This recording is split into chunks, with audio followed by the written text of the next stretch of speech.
ആളുകൾ ഈ വിഷപ്രചാരണം ഇങ്ങനെ മാധ്യമങ്ങളിലൂടെ ഇതുപോലുള്ള പിന്നെ സമാന്തര മാധ്യമങ്ങളിലൂടെ നമ്മൾ നടത്തുമ്പോൾ നമ്മൾ ഈ പരമ്പരാഗത രീതിയായിട്ട് മുന്നോട്ട് പോയിട്ട് ലീഫ്ലെറ്റ് കൊടുത്ത് വീട്ടിൽ കയറി ഇറങ്ങുക, എല്ലാ വീട്ടിലും തെരഞ്ഞെടുപ്പ് കാലത്ത് പിന്നെ 10-15 ആളുകൾ കയറിയിട്ട് വീട്ടുകാരോട് സംസാരിച്ച് ഇതിൽ വീട്ടുകാരോട് നിങ്ങൾ സംസാരിക്കുമ്പോൾ അവിടെ പ്രായം ചെന്ന 50-60-70 വയസ്സുള്ള ഒരാളോടാണ് നിങ്ങൾ സംസാരിക്കുന്നത്. പക്ഷേ ഇപ്പൊ ഈ വോട്ടെടുപ്പിൽ ഏറ്റവും കൂടുതൽ സ്വാധീനം നടത്തുന്ന ഏറ്റവും കൂടുതൽ വോട്ടുള്ള ഒരു യങ്ങർ ജനറേഷനായിട്ട് നിങ്ങൾ കമ്മ്യൂണിക്കേറ്റ് ചെയ്യാൻ പോലും നിങ്ങളിപ്പോ ഒരു സത്യം പറഞ്ഞ ഒരു രാഷ്ട്രീയ പാർട്ടിയുടെ ഒരു 3-4-5 ആളുകൾ എൻ്റെ വീട്ടിലേക്ക് കയറി വരികയാണെന്നുണ്ടെങ്കിൽ ഞാൻ അവിടെ ഇരിക്കും.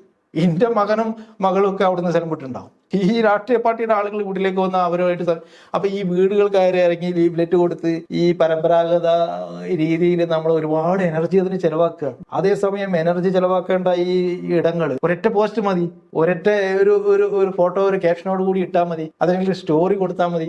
അതിന് ഇതിന്റെ 10-1 എഫർട്ട് ഇല്ല, പക്ഷെ അതുണ്ടാക്കുന്ന സോഷ്യൽ ഇമ്പാക്ട് വളരെ വലുതാണ്. അപ്പോൾ